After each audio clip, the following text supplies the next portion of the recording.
अस्सलाम वालेकुम रहमतुल्लाहि व बरकातुहू। My dear students and viewers, उम्मीद है आप सब लोग खैरियत से होंगे। तो स्टूडेंट्स, अपने प्रीवियस लेक्चर में मैंने आपको बिज़नेस टैक्सेशन के हवाले से दो वीडियोस जो हैं वो सेंड की थी। एक वीडियो में आपको स्ट्रेटजी बताई गई थी कि किस तरह आप बिज़नेस टैक्सेशन के सब्जेक्ट में अच्छे मार्क्स ले सकते हैं, और इसकी सेलेबस, इसका आउटलाइन भी मैंने आपको दिखाई थी। और उसकी नेक्स्ट वीडियो में मैंने आपको बताया था कि किस तरह scheme of paper, scheme of over study क्या होगी, हम किस तरह तैयारी करेंगे इस बिज़नेस टैक्सेशन के सब्जेक्ट की, किस तरह ग्रुप्स में डिवाइड किया था क्वेश्चंस को, कौन से क्वेश्चन कंपलसरी हैं, किन पर ज़्यादा फोकस होगा, किन पर लीस्ट फोकस होगा, उन टॉपिक्स के हवाले से भी आपको बताया था। आज हम अपने बिज़नेस टैक्सेशन के इस सब्जेक्ट का फर्स्ट क्वेश्चन जो है उसे डिस्कस करने जा रहे हैं। उम्मीद है आप इस वीडियो को बड़े ध्यान से वॉच करेंगे। जैसा कि ये आउटलाइन मैं आपको पहले भी दिखा चुका हूँ, इसमें फ़र्स्ट क्वेश्चन जो है वो इनकम टैक्स के हवाले से जो डेफिनेशंस हैं वो हैं। सेकंड क्वेश्चन है why it is necessary to differentiate between capital and revenue. इसका ए पार्ट है जी 5 tests to differentiate between capital and revenue expenditures and 6 tests to differentiate between capital and revenue receipts। Business taxation के इस subject का जो first topic मैं आपको पढ़ाने जा रहा हूँ, समझाने जा रहा हूँ, वो टॉपिक नंबर 2 है। ये क्या वजह है कि हमने इस टॉपिक से अपने सेलेबस का, अपनी स्टडीज़ का आगाज़ किया, ये भी मैं आपको बताऊँगा इंशाल्लाह ताला। 2 वीडियोज़ में कोशिश करूँगा ये टॉपिक हमारा कंप्लीट हो जाए। पेपर पॉइंट ऑफ व्यू से इंतहाई अहम है, ना सिर्फ पेपर पॉइंट ऑफ व्यू से बल्कि इस सब्जेक्ट को समझने के लिए इस टॉपिक का समझना बड़ा ज़रूरी है। तो पहले तो इस टॉपिक को समझें, क्वेश्चन को समझें जी है क्या। क्वेश्चन है जी why it is necessary to differentiate between capital and revenue.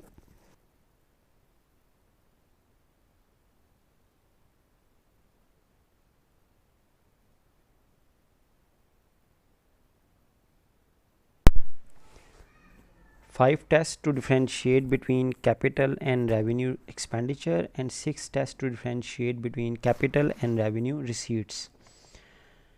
Let's start why it is necessary to differentiate between capital and revenue.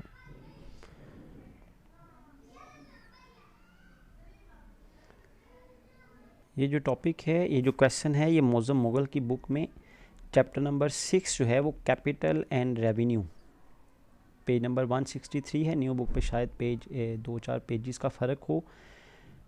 Any how capital and revenue का चैप्टर है, चैप्टर नंबर 6। इसको start करते हैं। तो जो first paragraph आप देख रहे हैं, नेसेसिटी ऑफ डिफरेंशिएशन, इसका मतलब ये है जी कि कैपिटल और रेवेन्यू में जो डिफरेंशिएशन है ये क्यों ज़रूरी है। इसको समझने के बाद आपको ये भी समझ आ जाएगी कि क्यों हमने इस सब्जेक्ट के स्टार्ट में ही इस चैप्टर को पढ़ा, इस टॉपिक को डिस्कस करना क्यों ज़रूरी है, ये भी आप इंशाल्लाह ताला समझ जाएंगे। नेसेसिटी ऑफ डिफरेंशिएशन, डिफरेंस क्यों ज़रूरी है। तो डिफरेंस इस वजह से ज़रूरी है क्योंकि कैपिटल और रेवेन्यू, ये आपने टॉपिक पहले भी अकाउंटिंग में शायद पढ़ा हो, लेकिन टैक्स में इसकी क्या अहमियत है। सबसे पहले तो इस बात को जहन में बिठा लें कि जो लफ्ज़ी मतलब है, लिटरल मीनिंग है, कैपिटल का मतलब सरमाया और रेवेन्यू का मतलब आमदन। इस चैप्टर को समझने के लिए आपको इन दोनों मीनिंग्स को भूलना होगा। क्यों भूलना होगा ये भी अभी समझ आ जाती है। तो फिर क्या चीज़ याद रखनी है, तो याद ये रखना है भाई, कैपिटल का मतलब यहाँ पर इस चैप्टर में, इस टॉपिक में कैपिटल का मतलब है लॉन्ग टर्म, लंबे अरसे वाली, और रेवेन्यू का मतलब है शॉर्ट रन, शॉर्ट टर्म, थोड़े अरसे के लिए। तो कैपिटल का मतलब है लॉन्ग टर्म और रेवेन्यू का मतलब है शॉर्ट टर्म। अब एक बिजनेस में आप जब इनकम निकालते हैं, प्रॉफिट कैलकुलेट करते हैं, तो प्रॉफिट कैलकुलेट करने के लिए 2 चीज़ें चाहिए होती हैं। जैसा कि आप जानते हैं कि आप इनकम स्टेटमेंट बनाते हैं या प्रॉफिट एंड लॉस अकाउंट बनाते हैं, तो प्रॉफिट एंड लॉस अकाउंट के एक साइड पर, मतलब लेफ़्ट साइड पर, डेबिट साइड पर एक्सपेंसेस लिखे जाते हैं और एक साइड पर, राइट साइड पर रेवेन्यूज़ लिखे जाते हैं, रिसीट्स लिखी जाती हैं, वसूलियाँ लिखी जाती हैं। तो अगर डेबिट साइड, एक्सपेंडिचर साइड ज़्यादा हो और इनकम साइड कम हो तो लॉस आ जाता है, और अगर इनकम राइट साइड जो है, क्रेडिट साइड जो है वो ज़्यादा हो और एक्सपेंडिचर साइड कम हो तो प्रॉफिट आ जाती है। तो प्रॉफिट कैलकुलेट करने के लिए जो एक्सपेंडिचर्स हैं और जो रिसीट्स हैं वो कौन सी लिखी जाती हैं, तो ये याद रखें कि प्रॉफिट कैलकुलेट करने के लिए जो एक्सपेंडिचर हैं वो भी शॉर्ट टर्म लिखे जाते हैं, रेवेन्यू एक्सपेंडिचर्स लिखे जाते हैं। Short term expenditure, revenue expenditure का मतलब है शॉर्ट टर्म एक्सपेंडिचर। और प्रॉफिट कैलकुलेट करने के लिए जो रिसीट्स लिखी जाती हैं, मतलब राइट साइड पे जो सेल्स हैं, रेंट रिसीव है, इंटरेस्ट रिसीव है, कमीशन रिसीव्ड है, ये भी रेवेन्यू रिसीट्स लिखी जाती हैं। तो आपके एक्सपेंडिचर भी दो तरह के हैं, कैपिटल एक्सपेंडिचर और रेवेन्यू एक्सपेंडिचर।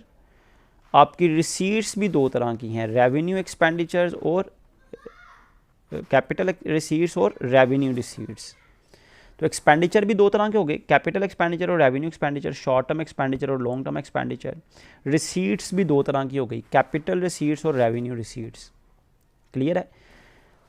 तो प्रॉफिट कैलकुलेट करने के लिए जो एक्सपेंडिचर लिखे जाते हैं वो भी शॉर्ट टर्म होते हैं, और जो रिसीट्स लिखी जाती हैं मसलन सेल्स हैं, इंटरेस्ट रिसीव है, कमीशन रिसीव्ड है, रेंट रिसीव्ड है, कोई भी और रेवेन्यू, वो शॉर्ट टर्म वाला लिखा जाता है।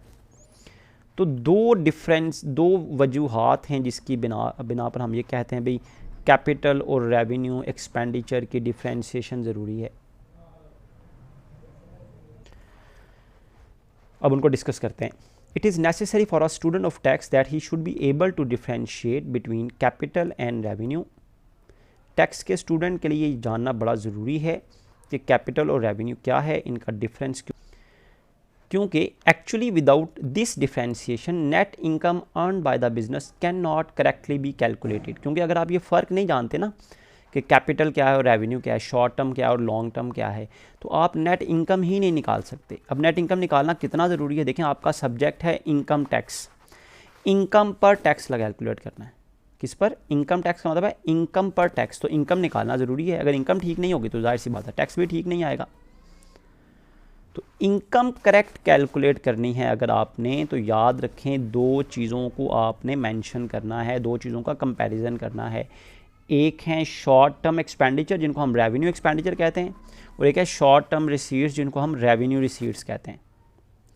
It is necessary to differentiate between capital and revenue receipts because income tax is levied on revenue receipts only, not on a capital receipt. Tax जो है ना वो रेवेन्यू रिसीट्स, जो शॉर्ट टर्म वसूलियाँ होती हैं ना, जैसे सेल्स हैं, इंटरेस्ट रिसीव्ड है, कमीशन रिसीव्ड है, रेंट रिसीव्ड है, उन पर टैक्स लगता है।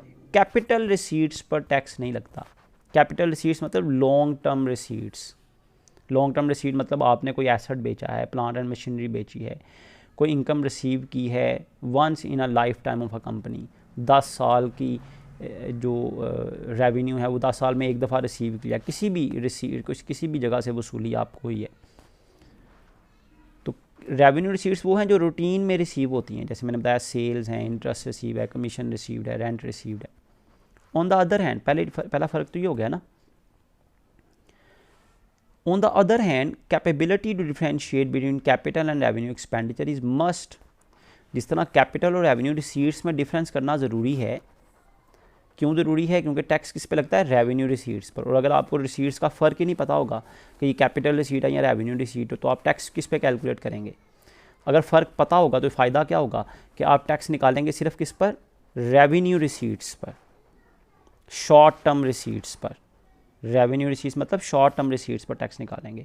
तो आप जब डिफरेंस जानते होंगे तो फिर ही मुमकिन है ना कि आप रिसीट्स में फ़र्क कर सकेंगे कि ये रेवेन्यू और ये कैपिटल है। On the other hand, capability to differentiate between capital and revenue expenditure is a must. इसी तरह कैपिटल और रेवेन्यू एक्सपेंडिचर में फ़र्क करना भी ज़रूरी है। क्यों ज़रूरी है? अब बात ज़रा फॉलो कीजिएगा। कैपिटल और रेवेन्यू रिसीट्स में फ़र्क करना भी ज़रूरी है, कैपिटल एंड रेवेन्यू एक्सपेंडिचर में फ़र्क करना भी ज़रूरी है। अब रिसीट्स की समझ तो आ गई, कैपिटल और रेवेन्यू एक्सपेंडिचर में फ़र्क करना क्यों ज़रूरी है? वाइल असरटेनिंग प्रॉफिट्स, जब आप मुनाफा निकाल रहे होते हैं तो अपने इमेजिन करें अपने जहन में इनकम स्टेटमेंट को या प्रॉफिट एंड लॉस अकाउंट को। जब आप अपने प्रॉफिट कैलकुलेट करनी होती है ना, तो आप जानते हैं कि आप रेवेन्यू में से क्या माइनस कर रहे होते हैं? एक्सपेंडिचर्स। वो कौन से एक्सपेंडिचर्स होते हैं? अब एक्सपेंडिचर क्योंकि दो तरह के हैं, कैपिटल एक्सपेंडिचर भी हैं, रेवेन्यू एक्सपेंडिचर भी हैं।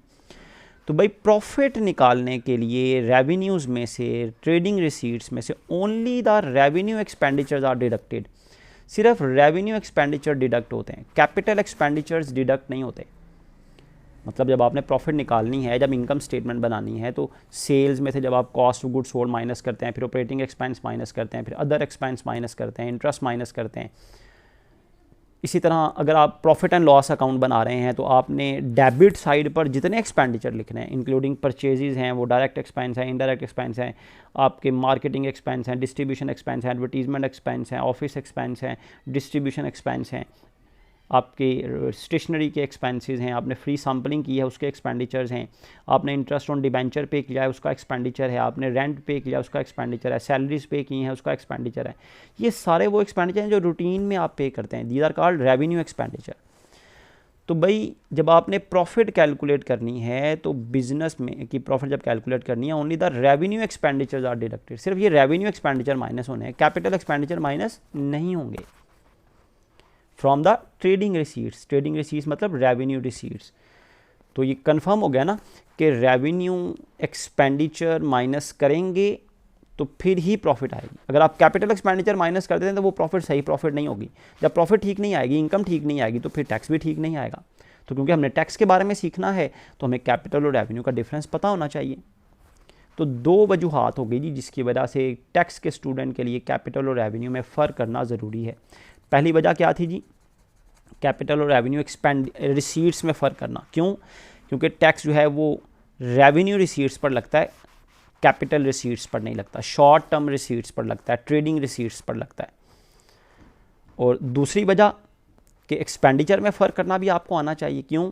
क्योंकि जब आपने प्रॉफिट निकालनी होती है, जब आपने इनकम निकालनी होती है, तो सिर्फ और सिर्फ रेवेन्यू एक्सपेंडिचर माइनस किए जाते हैं, कैपिटल एक्सपेंडिचर माइनस नहीं किए जाते।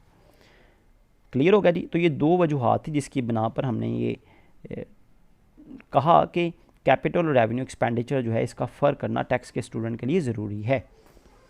और क्योंकि आप टैक्स के स्टूडेंट हैं, टैक्स समझने जा रहे हैं, टैक्स पढ़ने जा रहे हैं, तो पेपर पॉइंट ऑफ व्यू से तो इंपॉर्टेंट है ये टॉपिक। आपको इस सब्जेक्ट की अंडरस्टैंडिंग के लिए भी टॉपिक बड़ा इंपॉर्टेंट है। अब किस तरह हम डिफ्रेंशिएशन सीखेंगे? तो फर्स्ट हमने देखें जी, डिस्कस कर लिया जी why it is necessary to differentiate between capital and revenue. ये तो टॉपिक हमने पढ़ लिया। अगर 20 मार्क्स का क्वेश्चन आता है तो इस टॉपिक के 5 मार्क्स होंगे।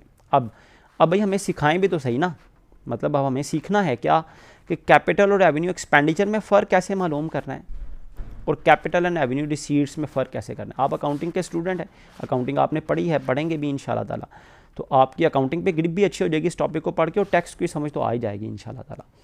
तो कैपिटल एंड रेवेन्यू एक्सपेंडिचर में फ़र्क करना ज़रूरी है। अब कैसे करना है? ये 5 टेस्ट हम पढ़ेंगे, 5 टेस्ट पढ़ेंगे जिनको पढ़ने के बाद आप इस काबिल हो जाएंगे कि जो आपके एक्सपेंडिचर होंगे ना, जो पेमेंट्स होंगी, एक्सपेंडिचर मतलब पेमेंट्स, अदायगियाँ, आप उनमें फ़र्क कर सकेंगे कि ये रेवेन्यू अदायगी है या कैपिटल अदायगी है, मतलब रेवेन्यू एक्सपेंडिचर है या कैपिटल एक्सपेंडिचर है। जब फ़र्क करना आ गया तो इसका मतलब है आप फिर प्रॉफिट ठीक कैलकुलेट कर सकेंगे। तो we are going to discuss in this video 5 test, 5 test हैं, 5 वो तरीके हैं जिसकी बिना पर हम कैपिटल और revenue, long term and short term expenditure में फ़र्क कर सकते हैं। 5 टेस्ट पढ़ लेंगे तो ये टॉपिक पर आपकी इंशाअल्लाह 100% ग्रिप हो जाएगी।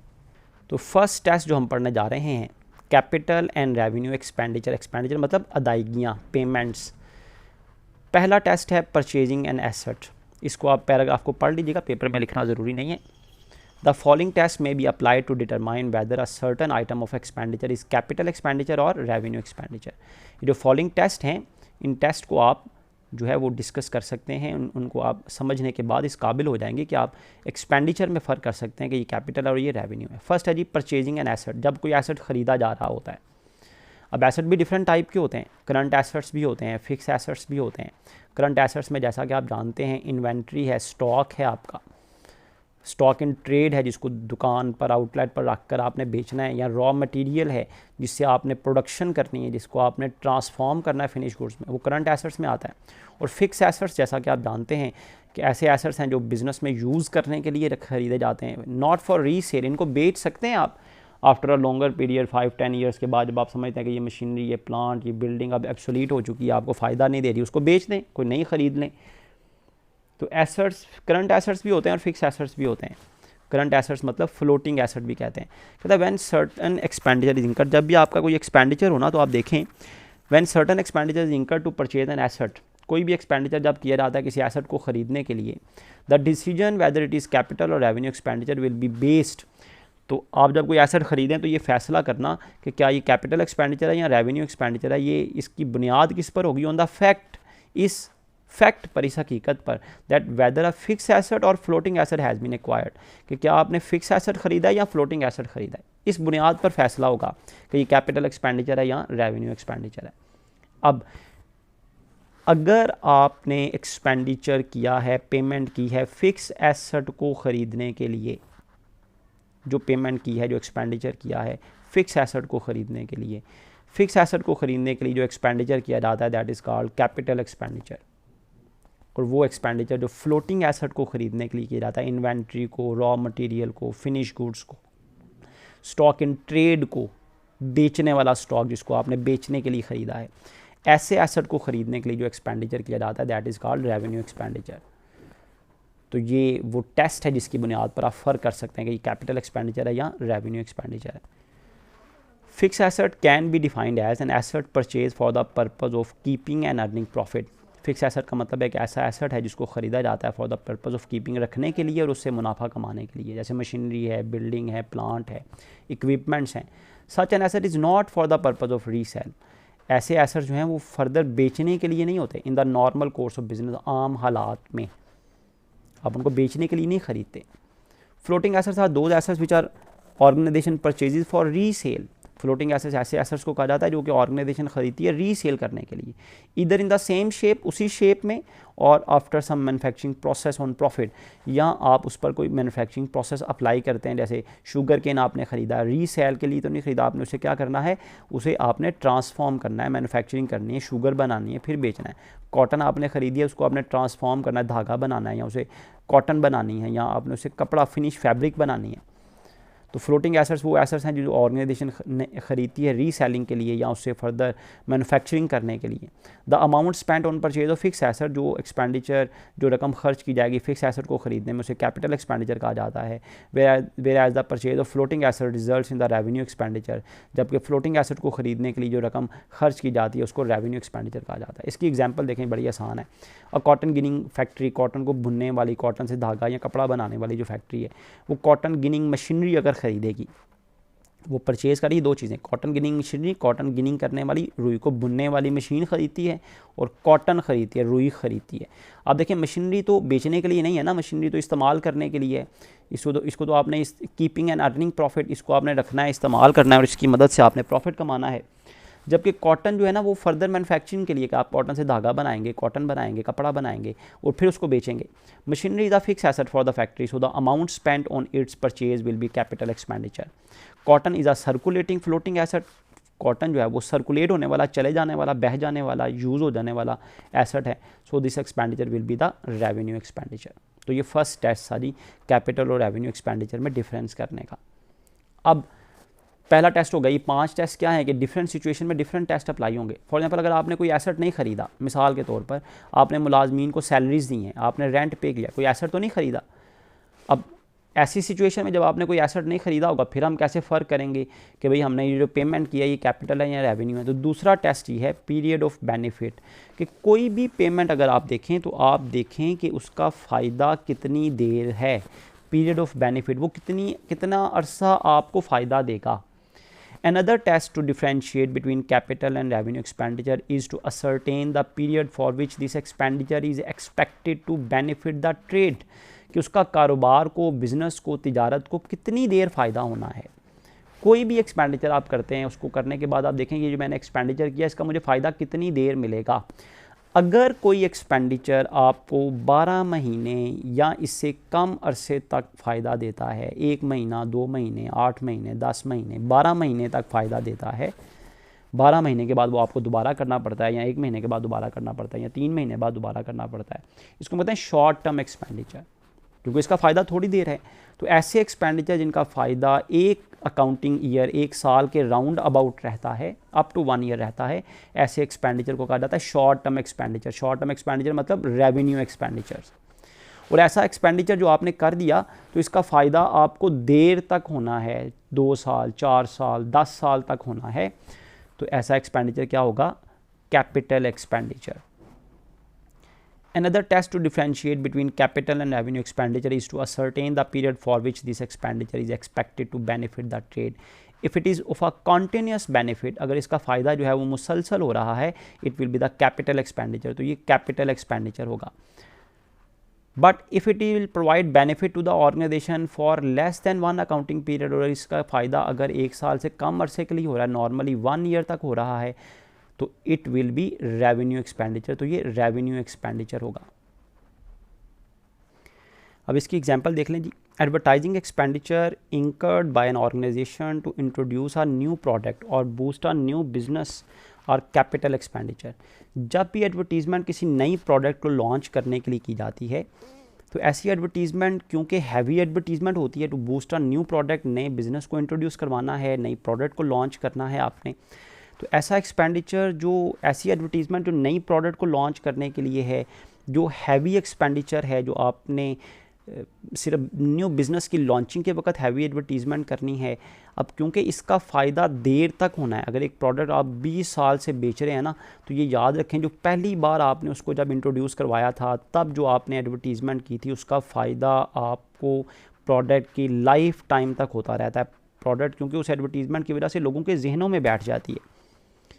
तो ऐसी एडवर्टीज़मेंट जो आप नई प्रोडक्ट, नई बिज़नेस को लॉन्च करने के लिए करते हैं, ऐसा एक्सपेंडिचर जो है वो बेनिफिट देता है ऑर्गेनाइजेशन को through out the life of the product और अ बिज़नेस की लाइफ टाइम में उसका बेनिफिट होता है। द बेनिफिट्स ऑफ और इसके अलावा the benefit of the normal day to day advertising are restricted to 1 accounting period. और जो normal day to day advertising होती है, उसका बेनिफिट जो है वो 1 साल के राउंड अबाउट होता है। आप देखें कि एडवर्टीज़मेंट कंपनी चलाती है रेगुलर प्रोडक्ट को लॉन्च जो है वो चलाने के लिए, वो डेली बेसिस पर आप अपने टीवी चैनल पर, मीडिया पर देखते हैं, उसका बेनिफिट जो है वो 1 अकाउंटिंग पीरियड तक होता है। तो वो आपको रूटीन में करनी पड़ती है, रेगुलर एक्सपेंस है, that is called a revenue expenditure. So these are the revenue expenditure. तो ये दूसरा टेस्ट था जी। पहला टेस्ट पहली सिचुएशन के मुताबिक, दूसरा टेस्ट दूसरी सिचुएशन के मुताबिक। अब तीसरा टेस्ट भी है। तीसरे टेस्ट का फ़ायदा ये है जी कि अगर पहली सिचुएशन भी जो है वो एप्लीकेबल नहीं है, दूसरी सिचुएशन भी एप्लीकेबल नहीं है, तो तीसरी एप्लीकेबल करके देख लें। तीसरा टेस्ट है इनिशिएशन ऑफ बिजनेस, बिजनेस का आगाज़। वैसे लफ्ज़ इसकी प्रोनाउंसिएशन इनिशिएशन है, लेकिन इजी प्रोनाउंसिएशन के लिए हम इसको इनिशिएशन का वर्ड पढ़ते हैं, आगाज़। तो ऐसे सारे एक्सपेंडिचर जो बिज़नेस के आगाज़ में होते हैं, इनिशिएशन के वक्त होते हैं, बड़ा आसान टेस्ट है जी। ऐसे सारे एक्सपेंडिचर जो बिज़नेस के आगाज़ में होते हैं, इनिशिएशन के लिए होते हैं। मिसाल के तौर पर आपने बिज़नेस को रजिस्टर्ड करवाना है, उसके इनिशियल डॉक्यूमेंट्स जो है वो आपने बनवाने हैं, प्रिंट करवाने हैं, लॉयर को फ़ीस देनी है, कंस्ट्रक्शन करनी है, ऑफिस बनाना है, उसको एस्टेब्लिशमेंट एक्सपेंडिचर हैं। ये सारे बिज़नेस के सेटअप कॉस्ट होती है, बिज़नेस को शुरू करने की कॉस्ट होती है। ऐसे एक्सपेंडिचर को हम क्या कहते हैं जी? कैपिटल एक्सपेंडिचर, जो बिज़नेस के आगाज़ में होते हैं। और ऐसे एक्सपेंडिचर जो बाद में रूटीन में होते हैं, those are called revenue expenditure. तो बिज़नेस के आगाज़ वाले सारे एक्सपेंडिचर कैपिटल एक्सपेंडिचर हैं, क्योंकि ये रेयरली दोबारा होते हैं। लेकिन जो रेगुलर एक्सपेंडिचर हैं वो हर साल, हर महीने, हर 6 महीने के बाद होने हैं, those are called revenue expenditure. All expenditure made at the initiation of the business are capital expenditure. For example, the cost of land, amount spent on construction of building, cost of issue of shares and debentures, purchase of equipment, preparation of partnership deed. Partnership का मुआहिदा लिखना है, जाहिर सी बात है ये आपने company शुरू करते वक्त ही लिखना है सिर्फ. और are capital expenditure. Initial expenditures are treated capital expenditure because these are not incurred in earning profits, क्योंकि ये मुनाफा कमाने के लिए नहीं होते बल्कि ये बिज़नेस को स्टार्ट करने के लिए होते हैं. अब बिज़नेस को स्टार्ट करना rather are incurred for setting the profit earning machinery in motion. कहता है जी ये जो एक्सपेंडिचर होते हैं ना, कैपिटल एक्सपेंडिचर, इनिशिएशन के एक्सपेंडिचर, ये प्रॉफिट कमाने के लिए नहीं होते बल्कि ये प्रॉफिट कमाने वाली जो मशीनरी है, प्रॉफिट कमाने वाली मशीनरी का मतलब है बिजनेस. बिजनेस इस क्या है? Business is called profit earning machinery in motion. Business को हरकत देने के लिए, बिजनेस को स्टार्ट करने के लिए होते हैं. तो rather are incurred for setting the profit earning machinery in motion, बल्कि ये ऐसे एक्सपेंडिचर होते हैं जो बिज़नेस को स्टार्ट करने के लिए होते हैं, बिज़नेस को इन मोशन लाने के लिए होते हैं, बिज़नेस को जो है वो मोशन में लाने के लिए, हरकत में लाने के लिए होते हैं. इसकी एग्जांपल देख लें जी. Legal fee pay to the legal advisor for drafting the memorandum और आर्टिकल ऑफ एसोसिएशन. वो लीगल फ़ी जो आप पे करते हैं, मतलब किसी लॉयर को फ़ीस पे करते हैं, कोई लीगल एक्सपेंडिचर्स हैं जो आप पे करते हैं, of a company is a capital expenditure. क्यों? क्योंकि मेमोरेंडम और आर्टिकल सिर्फ आपने इनिशिएशन के वक्त बनाना है, जब आपने बिज़नेस स्टार्ट करना है. Because the amount is spend for initiation of business, क्योंकि ये रकम जो है बिज़नेस के आगाज़ के लिए खर्च की जा रही है.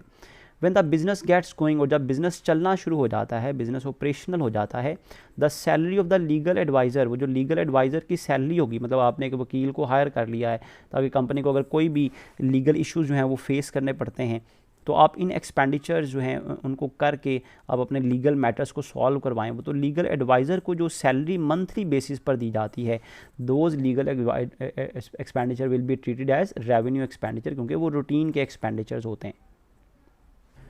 फोर्थ टेस्ट है, जैसे मैंने बताया था हमने 5 टेस्ट जो है वो पढ़ने हैं कैपिटल और रेवेन्यू एक्सपेंडिचर में डिफरेंस करने के. तो फोर्थ टेस्ट है extension of business. Extension of business का मतलब है बिज़नेस को वसी करना, वुसअत दिलाना. तो ऐसे सारे एक्सपेंडिचर, ऐसी सारी पेमेंट्स जो बिज़नेस को एक्सटेंड कर देती हैं, बिज़नेस को वसी कर देती हैं, बिज़नेस की कैपेसिटी को बढ़ा देती हैं, ऐसे एक्सपेंडिचर को कैपिटल एक्सपेंडिचर कहा जाता है. और ऐसे एक्सपेंडिचर जो बिज़नेस को मेंटेन रखने के लिए होते हैं, उसके रेगुलर एक्सपेंडिचर होते हैं, those are called revenue expenditure. Expenditure incurred on extension of business, ऐसे सारे एक्सपेंडिचर जो बिज़नेस को एक्सटेंड करने के लिए हैं, are also called capital expenditure. For example, आप एक रूम है जिसमें बिज़नेस कर रहे हैं, आपकी एक आउटलेट है जहाँ पर आप बिज़नेस करते हैं. उस आउटलेट की में आप क्या करते हैं जी, आपके कस्टमर का जो सिटिंग है ना, वो फॉर एग्जांपल वहाँ पर 20 कस्टमर्स जो हैं वो एट अ टाइम बैठ सकते हैं. आप क्या करते हैं, उसके एक साथ वाली शॉप जो है वो भी ख़रीद लेते हैं, अपनी शॉप को वसी कर लेते हैं.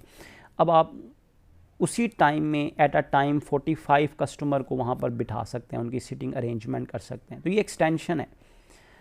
जबकि जो आपका रेगुलर एक्सपेंडिचर है कि आप उनकी सिटिंग चेयर बदल देते हैं, चेयर्स की जगह नई चेयर्स ले आते हैं. नई चेयर लाने से क्या होगा, कैपेसिटी तो नहीं बढ़ेगी, बिज़नेस तो एक्सटेंड नहीं होगा. अगर 20 है तो 20 कस्टमर ही बैठ सकेंगे. फॉलो करें बात. तो भाई ऐसे सारे एक्सपेंडिचर जो बिज़नेस को मेंटेन रखने के लिए होंगे वो रेवेन्यू एक्सपेंडिचर हैं, और ऐसे एक्सपेंडिचर जो बिज़नेस को एक्सटेंड करने के लिए हैं, उसको वुसअत दिलाने के लिए, ऐसे एक्सपेंडिचर को कैपिटल एक्सपेंडिचर कहा जाता है. Construction of new building, creation of new machinery, erection of new machinery, purchasing of new patents, copyrights to extend the business, all are capital expenditure. For example, a company wants to extend its business in order to raise more capital, more shares. The advertising expenditure incurred for the sale of these share will be treated as capital expenditure. Clear है जी. 5वां और आखिरी test है principle of earning capacity, कमाने की सलाहियत का असूल. कमाने की सलाहियत का असूल क्या है जी, कि अगर कोई एक्सपेंडिचर आपके कमाने की, बिज़नेस के जो प्रॉफिट अर्निंग कैपेसिटी को बढ़ा दे, मुनाफा कमाने की सलाहियत को बढ़ा दे, तो ऐसे एक्सपेंडिचर को हम क्या कहते हैं जी, ये कैपिटल एक्सपेंडिचर है. और अगर कोई एक्सपेंडिचर आपके बिज़नेस को बढ़ाए ना, बल्कि उसको उसकी जगह पर वापस लाए, मेंटेन करने के लिए हो, तो ऐसा एक्सपेंडिचर क्या कहलाता है जी, रेवेन्यू एक्सपेंडिचर. फॉर एग्जांपल, मैं इसकी मिसाल कुछ इस तरह से देता हूँ. आप एक सिलाई मशीन ले लें. आप देखते हैं सिलाई मशीन जो है ना वो हाथ से चलाई जाती है। अब अगर उसका जो हैंडल जिससे वो सिलाई मशीन चलाई जाती है वो हैंडल टूट जाए तो आप उसकी जगह पर नया हैंडल लगा दें तो क्या होगा, वो सिलाई मशीन वापस अपनी उसी हालत में आ जाएगी जिस हालत में पहले थी, कि वो उसी तरह ही वर्क करना शुरू कर देगी जैसे वो उसके हैंडल टूटने से पहले थी। उसकी कैपेसिटी बड़ी नहीं है, मेंटेन हो गई है, पहले जैसी हो गई है। लेकिन अगर आप क्या करें, अगर आप वो हैंडल उतार कर उस जगह पर मोटर फिक्स कर दें, इससे क्या होगा, सिलाई मशीन पहले से तेज़ चलेगी, उसकी कैपेसिटी पहले से बढ़ जाएगी। कैपेसिटी बढ़ने से आप ज़्यादा प्रोडक्शन कर सकेंगे, ज़्यादा प्रॉफिट कमा सकेंगे। तो दो एक्सपेंडिचर हुए ना, एक है उसका जो घिसा हुआ पुर्जा था, टूटा हुआ पुर्जा था, उसको चेंज किया। दूसरा क्या है, उसकी जगह पर नया पुर्जा लगा दिया, नई मोटर लगा दी। उससे फ़ायदा ये हुआ कि कैपेसिटी में इजाफा हो गया। कैपेसिटी बढ़ने का मतलब ये है जी आपका ये एक्सपेंडिचर क्या हो जाएगा, कैपिटल एक्सपेंडिचर हो जाएगा। तो another test that helps in differentiating between capital and revenue expenditure is whether the earning capacity of the organization has increased due to this expenditure or not। तो पांचवा और आखिरी टेस्ट ये है कि क्या आपको कोई एक्सपेंडिचर करने से आपकी अर्निंग कैपेसिटी बढ़ी है या नहीं। अगर अर्निंग कैपेसिटी बढ़ी है, अर्निंग कैपेसिटी में इजाफा हुआ है, तो expenditure is called capital expenditure. और अगर मेंटेन हुई है तो रेवेन्यू एक्सपेंडिचर है। If an expenditure result in increasing the earning capacity of the business it will be treated as capital expenditure. On the other hand if the expenditure is incurred for maintaining the earning capacity, और अगर कोई expenditure earning capacity को maintain करने के लिए है तो that expenditure is called revenue expenditure. For example an organization spent on a machine, organization पर मशीन में दो एक्सपेंडिचर किए 1 and 2। अब आपने बताना है कि ये कैपिटल है या रेवेन्यू है। 1000 का एक्सपेंडिचर किया for replacement of worn out parts, घिसे हुए पुर्जों को बदलने पर 1000 रुपये का खर्चा कंपनी ने किया, एक ये एक्सपेंडिचर है। दूसरा एक्सपेंडिचर क्या है, 20,000 खर्च किया है एडिशन इनकॉर्पोरेटिंग न्यू डिवाइस, इजाफा किया है, नई डिवाइस साथ लगा दी है, which enable the output to be doubled. इससे क्या होगा, आउटपुट डबल हो जाएगी, पैदावार डबल हो जाएगी, जैसे मैंने सिलाई मशीन की एग्जांपल आपको बताई थी। तो स्टूडेंट्स जो 1000 का replacement of worn out part का एक्सपेंडिचर है ना, that is called revenue expenditure. और ये जो 20,000 का एडिशन इनकॉर्पोरेटिंग न्यू डिवाइसेस का एक्सपेंडिचर है that is called a capital expenditure, क्योंकि इससे आपकी अर्निंग कैपेसिटी में इजाफा हो जाएगा। तो स्टूडेंट्स हमने दो टॉपिक मतलब यहाँ पर कंप्लीट कर लिए। एक मैंने आपको why it is necessary to differentiate between capital and revenue बताया। सेकेंडली मैंने आपको 5 टेस्ट पढ़ा दिए कि कैपिटल और रेवेन्यू एक्सपेंडिचर में किस तरह हम डिफरेंस करेंगे, कि एक्सपेंडिचर हो तो आप इस काबिल होंगे उसको फ़र्क कर सकें कि ये कैपिटल है और ये रेवेन्यू है। 5 टेस्ट मैंने कौन कौन से आपको पढ़ाए। पहला टेस्ट क्या था, परचेजिंग ऑफ एन एसेट। दूसरा टेस्ट क्या है, पीरियड ऑफ बेनिफिट। तीसरा टेस्ट क्या है, initiation of business. Fourth test क्या है, एक्सटेंशन ऑफ बिजनेस। और फिफ्थ टेस्ट है प्रिंसिपल ऑफ अर्निंग कैपेसिटी। इन 5 टेस्ट की बेस पर आप ये डिफरेंस कर सकते हैं कि इधर आपका एक्सपेंडिचर जो है वो कैपिटल एक्सपेंडिचर है या रेवेन्यू एक्सपेंडिचर है। होप्स हो कि आपने इस टॉपिक को अच्छी तरह अंडरस्टैंड कर लिया होगा, समझ लिया होगा। ये जो बी पार्ट है इंशाल्लाह ताला ये नेक्स्ट लेक्चर में आपको मैं समझा दूंगा। तो आपका ये वाला क्वेश्चन नंबर 2 जो है, ये चैप्टर, ये क्वेश्चन जो है ये आपका 100% कंप्लीट हो जाएगा। फिर उसके बाद इंशाल्लाह ताला हम ये डेफिनेशन वाला जो टॉपिक है इसको स्टार्ट करेंगे, क्योंकि पेपर में डेफिनेशन भी लाजमी आती हैं। तो डेफिनेशन पे हमारा बड़ा फोकस होगा कि हम इन डेफिनेशंस को जितनी 36-37 डेफिनेशंस हैं इनको 100% कर लें, ताकि हमारा क्वेश्चन जो है ना एक कन्फर्म हो जाए। तो मैं अपनी वीडियो को यहाँ पर वाइंड अप करता हूँ इस दुआ के साथ कि अल्लाह ताला हम सब के हामी नासिर हों। स्टूडेंट्स ऑनलाइन लेक्चर्स को बड़े मिन्यूटली और बड़े ध्यान से वॉच करें, लेक्चर नोट करें। कोई भी क्वेश्चन हो तो आप व्हाट्सएप ग्रुप में भी पूछ सकते हैं, आप यूट्यूब चैनल पर कमेंट बॉक्स में भी अपना क्वेश्चन पुट कर सकते हैं। इंशाल्लाह ताला मैं कोशिश करूँगा जल्दी से जल्दी आपको आपके क्वेश्चन का रिप्लाई दे दूँ। मैं अपनी वीडियो को यहाँ पर वाइंड अप करता हूँ। जज़ाकुमुल्लाह खैरा।